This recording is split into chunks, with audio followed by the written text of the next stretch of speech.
तिरुपति लड्डू विवाद के बाद अब लखनऊ के प्रसिद्ध मनकामेश्वर मंदिर में भी बाहरी प्रसाद के चढ़ावे पर पूरी तरह से रोक लगा दी गई है। मंदिर प्रशासन की तरफ से यह निर्देश जारी किया गया है कि अब घर पे बना हुआ प्रसाद और सूखे मेवे ही मनकामेश्वर मंदिर में चढ़ाए जाएंगे। इसके अलावा बाहर से बना हुआ कोई भी प्रसाद फिलहाल शिव जी को अर्पित नहीं किया जाएगा। सबसे पहले मैं आपको ये जो मंदिर है इसकी तस्वीर दिखा देता हूँ। ये मनकामेश्वर मंदिर लखनऊ का बेहद प्रसिद्ध और प्राचीन मंदिर है और आप देख पा रहे होंगे कि अभी भी यहाँ पर जो श्रद्धालु हैं उनके आने जाने का सिलसिला लगातार जारी है।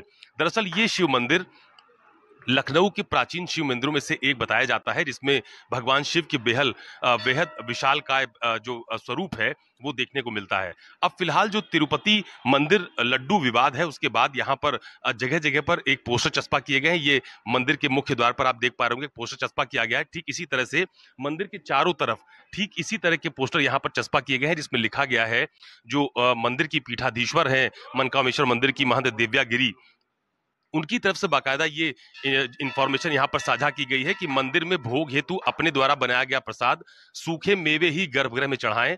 बाजार से लाए गए प्रसाद तिरुपति बालाजी आंध्र की घटना के कारण प्रतिबंधित किया जा रहा है। तो ये एक पोस्टर फिलहाल लखनऊ के इस जो प्राचीन शिव मंदिर है यहाँ पर लगाया गया है और आप देख सकते हैं कि जो तिरुपति मंदिर के लड्डू विवाद का मामला है वो फिलहाल उसका जो प्रभाव है वो राजधानी लखनऊ में भी देखा जा रहा है। बेहद प्राचीन जो मनकामेश्वर मंदिर है फिलहाल वहां पर भी जो बाहर के प्रसाद हैं उसको पूरी तरह से प्रतिबंधित कर दिया गया है। मंदिर की जो महंत है पीठाधीश्वर हैं महंत दिव्या गिरी, उनकी तरफ से फिलहाल ये निर्देश जारी कर दिए गए हैं और इस बाबत जो यहाँ का जिला प्रशासन है उसको भी सूचना दी गई है। तो फिलहाल जो मंदिर है आप देख पा रहे होंगे कि उसमें जो बाहर की दुकानों का प्रसाद है वो फिलहाल यहाँ पर नहीं लाया जा रहा है। सूखे मेवे यहाँ पर आप अर्पित कर सकते हैं। इसके अलावा जो घर से बना हुआ प्रसाद है उसको भी आप यहाँ पर अर्पित कर सकते हैं। इस बात की फिलहाल यहाँ पर निर्देश जारी कर दिए गए हैं। जी, आंध्र प्रदेश के तिरुपति मंदिर में मिले हुए मिलावटी प्रसाद के मामले को लेकर आज हम लोगों ने एक नई पहल करी है कि चूंकि मुझे लगता है कि हर खाद्य सामग्री में कहीं न कहीं किसी न किसी प्रकार की मिलावट अवश्य होती है और इस भ्रष्टाचार को निरंतर ही हम लोग जो कम करने की कोशिश करते हैं वो बढ़ता ही रहता है। आज एक अच्छी पहल हम लोगों ने ये करी है कि कोशिश करिए, अब देखिए कितना पालन ये लोग कर पाते हैं। गर्भगृह में बाहरी जो प्रसाद आएगा वो अंदर नहीं जाएगा और आग्रह हम लोगों ने सारे श्रद्धालुओं से, भक्तजनों से और जो भी मंदिर तक आते हैं दर्शन हेतु उनसे ये आग्रह किया है कि आप लोग घर के बने प्रसाद को लाएं। उसमें कुछ भी प्रसाद हो सकता है, आप हलवा बना लीजिए, खीर बना लीजिए, पुआ बना लीजिए, जो भी आपके घर से स्वयं निर्मित हो सकता है या स्वयं निर्मित आपका जो घी होता है जो हमारी दादी नानी या माँ निकालती है उससे बने हुए प्रसाद को हम भोग के लिए स्वीकार करेंगे। और जो अगर आप बाहर के लिए ला रहे हैं, चूंकि अभी इतना प्रचारित नहीं हो पाया है, व्यक्ति प्रथम बार या दुकानों पे भी बना प्रसाद पहले से भी होगा, तो उसको कोशिश ये कर रहे हैं कि गर्भगृह के जो मुख्य द्वार है उस पे ही उसको रोक रहे हैं और उनसे आग्रह कर रहे हैं कि इस प्रसाद को आप आज वापस ले जाएं। अन्य जब भी आपको दर्शन है तो मंदिर पधारें तो घर के प्रसाद को ले जाएं या फिर घर से नहीं बन पा रहा है तो आप सूखा मेवा कर सकते हैं, किसी प्रकार का ड्राई फ्रूट ले सकते हैं, फल ले सकते हैं, आप इसको चढ़ाएं, शुद्धता बनाए रखें। आप खुद भी जिन चीजों का सेवन नहीं कर सकते हम उसको भोग के लिए कैसे समर्पित करेंगे, ये एक प्रश्न चिन्ह है।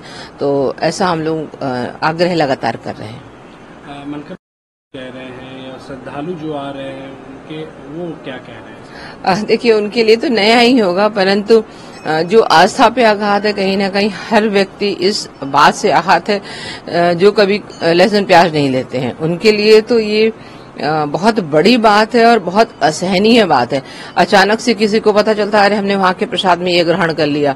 अच्छा, अभी तक प्रसाद के रूप में जैसे ठंडाई है ये सब, हम तो स्टार्ट से ही इन सब चीजों के विरोध में थे और हम हमेशा कोशिश करते थे कि कोई नशीला पदार्थ मंदिर के प्रसाद के तौर पे न जाए। तो अभी तक तो हम खुद स्वयं ही यही सुनते थे कि किसी ने ठंडाई पी ली या भांग खा लिया तो उसको ये दिक्कत होगी, मगर कभी ये मस्तिष्क में ही नहीं आया कि प्रसाद के रूप में हम लोग मांसाहार को भी ग्रहण कर सकते हैं। ये आस्था पे कितना बड़ा आघात है कि शायद वो शब्दों में ना बयां हो। तो हर व्यक्ति जो भी हिंदू धर्म से संबंधित है, जो मांसाहार नहीं लेते हैं, उनको इस पहल में साथ देना पड़ेगा और कोशिश करनी होगी आप वो सामान भोलेनाथ पे चढ़ाएं या अन्य जो भी जिसमें मंदिर जाते हैं वो भोग अर्पित करें जो आप स्वयं ले सकते हैं। तमाम जो बड़े महंत करेंगे, लोगों से अपील किस तरह से करेंगे, किसी अधिकारी से मिलकर कोई बातचीत करेंगे? जी, आज हम लोगों ने 11 बजे डीएम सर को ज्ञापन देने का प्रावधान किया है। कुछ संत जाएंगे और देंगे। देखिए, भ्रष्टाचार जिस सीमा पे है उसको रोकना तो अत्यधिक कठिन है, ये तो सच्चाई है, हम भी स्वीकार करते हैं और अन्य लोग भी इसको मानेंगे। इस बात से समझिए, जैसे आप छोटा मक्खन भी लेने जाते हैं ना शॉप पे, अगर वो कंपनी का नहीं है या किसी अननोन का है तो आप सस्ते के चक्कर में बड़ा मक्खन लेते हैं, ठीक। और जो उसका चिकनाहट है ना, वो बगैर नॉनवेज के वो चिकनाहट आएगा ही नहीं। तो भ्रष्ट तो आप प्राथमिक स्तर पे हो ही गए। इन सब चीजों का ध्यान आपको रखना पड़ेगा। जो लोग मांसाहार नहीं लेते हैं उनको ये सोचना पड़ेगा हम क्या खाएं क्या नहीं खाएं। और सस्ते के चक्कर में पड़ के, चूंकि देसी घी आपका 1000-2000 रुपए किलो का होगा और जो पूजा के नाम पे घी या जो लोग सब लोग लेते हैं वो 200-400 रुपए का होगा। तो कहीं ना कहीं दिक्कत तो है इस बात के लिए। इस वजह से हम लोग ने प्राथमिक तौर पे कोशिश ये करी है कि किसी भी प्रकार की घी सामग्री से बना हुआ प्रसाद हम लोग अंदर गर्भगृह में नहीं ले रहे हैं। आज वापस कर रहे हैं। उनको मौखिक रूप से हमारे पुजारी बता भी रहे हैं कि आप घर के बने हुए प्रसाद को लाएं, तभी भोग लग पाएगा। ये चीज बिल्कुल सही हुई है। जब एक चीज कहीं कोई भी चीज गड़बड़ पाई गई है तो वो चीज कहीं पे भी हो सकती है। और जहाँ तक जांच की बात है, जांच होने के बाद में ही इसका जो निर्णय लिया जाएगा।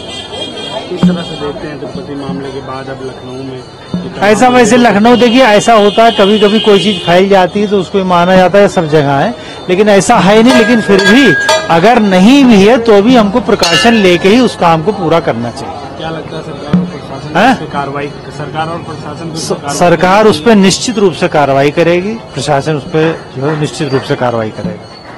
नहीं, हम तो इसके खिलाफ है। हम तो ऐसा नहीं समझते कि ऐसा कुछ होना चाहिए। और जो भी यहाँ पे प्रसाद वितरण हो रहा है, जो भी बाहर यहाँ पे दुकानें लगी हैं, लोग जहाँ से भी लेके आते हैं, फूड विभाग को यहाँ पे जांच करनी चाहिए क्या सही क्या गलत है। सब जगह पे ऐसा कुछ नहीं होता कि यहाँ वहाँ पे अगर गलत हो रहा तो यहाँ भी ऐसा गलत हो रहा है। तो इसका ये तो गवर्नमेंट को यहाँ की देखना चाहिए कि क्या सही क्या गलत है, वो फैसला वही कर सकती है।